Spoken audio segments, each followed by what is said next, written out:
Hey ladies, welcome to your Hypergamous weekend. Girl talk.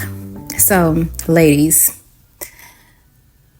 I got to thinking to myself after reading a message from a young lady who is married, and she was complaining about her husband and how he likes to be competitive with her when it comes to political topics, when it comes to philosophical, educational subjects, subjects that you might hear on the news or anything really.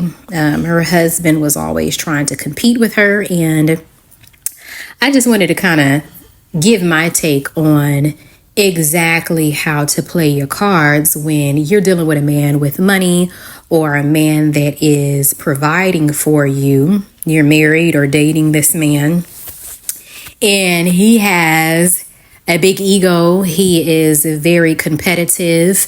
And many men, especially within the Black community, they do like to compete with Black women because a lot of Black women are educated. We tend to be seen as being hyper masculine or, given those sort of titles. But we all know that that's just a reflection of how we were raised, and us being raised by a single parent homes where our mother had to work a job, go and, work 2-3 jobs to take care of the family. And so many men are very, very, it was specifically within the Black community, very intimidated by Black women because we tend to be more educated. We tend to be go-getters a lot of the time. And so that can be very intimidating for Black men, especially them being the ones amongst other groups of men who make less or are less educated than other groups, etc. So what I want to talk about is this and how to go about it and how to kind of navigate some of these things so that you can continue to get the bag. Okay, so let's just get to it. When a man finds out that you are educated, that you are smart, and that you're not dumb, this can be intimidating for a lot of Black men. And so the best way that you can play this is avoid certain subjects. Okay, if he wants to start conversations with you about political subjects or certain things that have to do with higher education, knowledge, and things of the such, avoid these conversations. Allow him to take the lead when it comes to these sort of subjects. And if you don't agree with his stance when it comes to certain things, just shuttle it to the back of your mind. Try not to become over opinionated. Try your best not to engage. Try your best really to keep your opinion to yourself and only have conversations with your girls, your girls, your sisters about these things behind closed doors, because if you give him your opinion and your opinion is the opposite of his, or even if you give your opinion and it's something similar, but maybe there's some differences of opinion to a certain degree, he's going to use that to challenge you all the time. And it'll become a growing thing where he's always trying to challenge you, get your opinion so that he could challenge you and go against the grain. There's many men that do this where they want to know your opinion so that they could challenge you, go against the grain, be in opposition against what it is that you say, so that they can more or less prove that they're superior, or try to make themselves feel like they're more educated, that they're smarter than you, that you're beneath them. This is a way to make them feel empowered, to stroke their ego if they feel like their ego isn't being stroked. It's a way to try to gain control over you, to give a certain perception of themselves and make you feel a certain type of way about yourself, like you're less educated, like your opinion doesn't count, like you're dumb. They want to dumb you down. So many men within the Black community they do this thing where they participate in these humiliation rituals. You see it all the time on the internet, where they try to make Black women feel stupid about their decisions and choices so that they can feel superior to Black women, so that they could try to make you feel dumbed down, make you feel like they're beneath you. Okay. And so this is a way that they may act if they feel like they're not getting respect or acknowledgement, or their ego isn't being stroked by you enough. And so if they don't feel like their ego is being stroked, many times they do this. And some men, let's just keep it 100. Many of them are just downright abusive. They enjoy doing it. They get something out of it internally, coming from a place of insecurity, typically. And it's something that just really actually feels good to them. It makes them feel good that they could, in their minds, put you in your place, make you feel like you less, or that you are miseducated about something that they may feel that they're more educated in. Okay?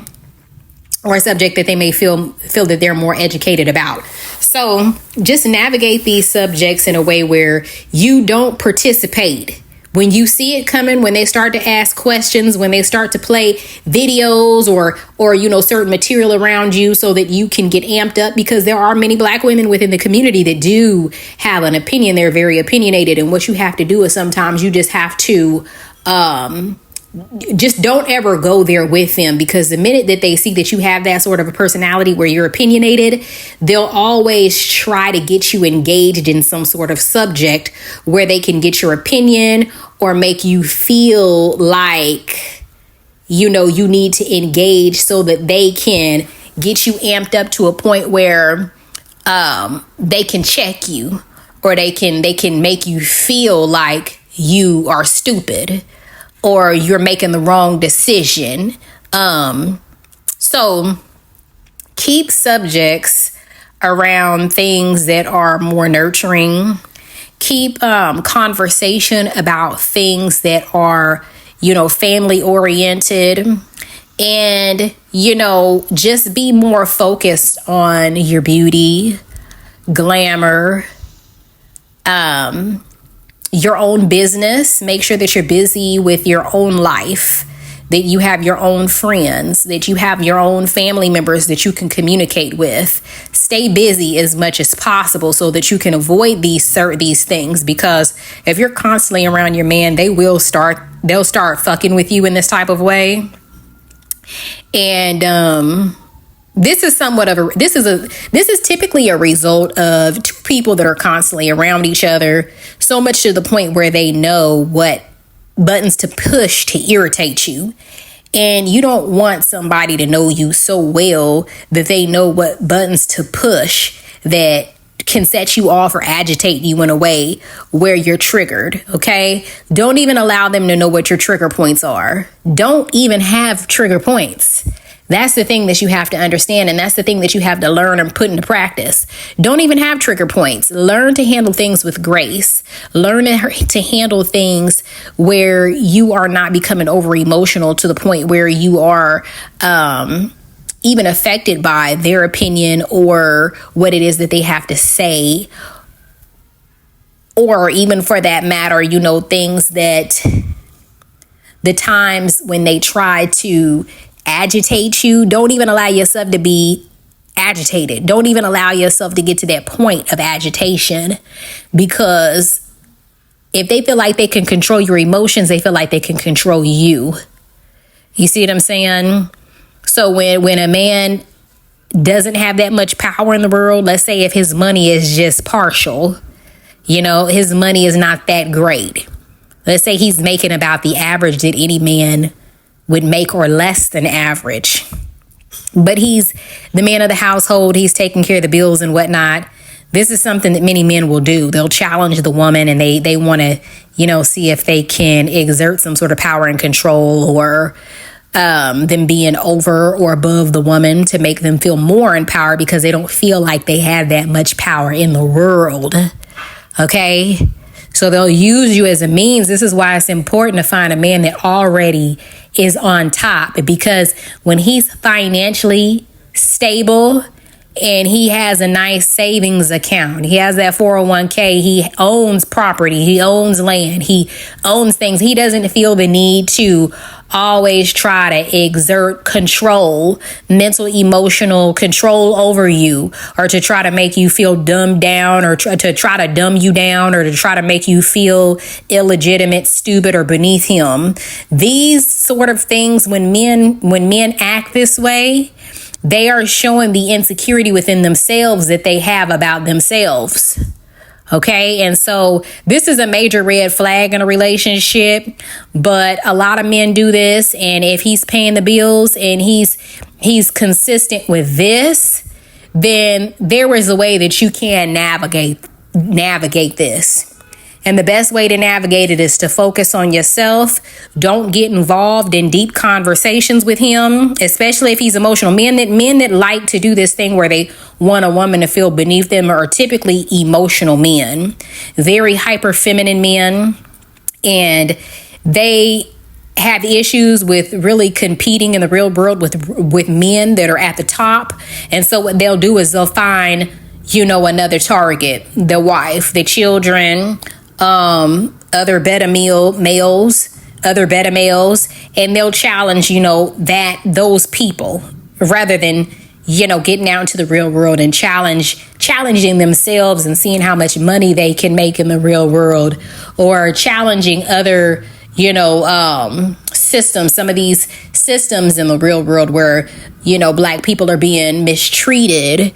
They won't challenge those systems, the systems that are meant to break Black people down when it comes, educationally, the prison systems, the financial institutions, the workplace. They're not challenging these places where there's a lot of discrimination and injustices going on. They only want to challenge you because you're the easy target. And so this is a major red flag. But if he's paying bills, I would say that the best way to navigate it is just to not even engage in these type of subjects. And it's sad that you can't have these conversations with certain men, because if you do, they want to challenge you. But understand that this is most men that act this way. And so it's best to just have boundaries at what conversations you'll have with him and what conversations you will not participate in. And what this does is it keeps respect and a boundary around your feminine energy. It keeps a certain level of respect around your personal energy. And this is the reason why I encourage Black women not to get so heavy into politics, not to get so heavy into certain subjects that are pertaining to certain subjects, because once you do, there's a lot of war around some of these subjects, and men go to war. They join the military so that they could fight for certain political views that they have.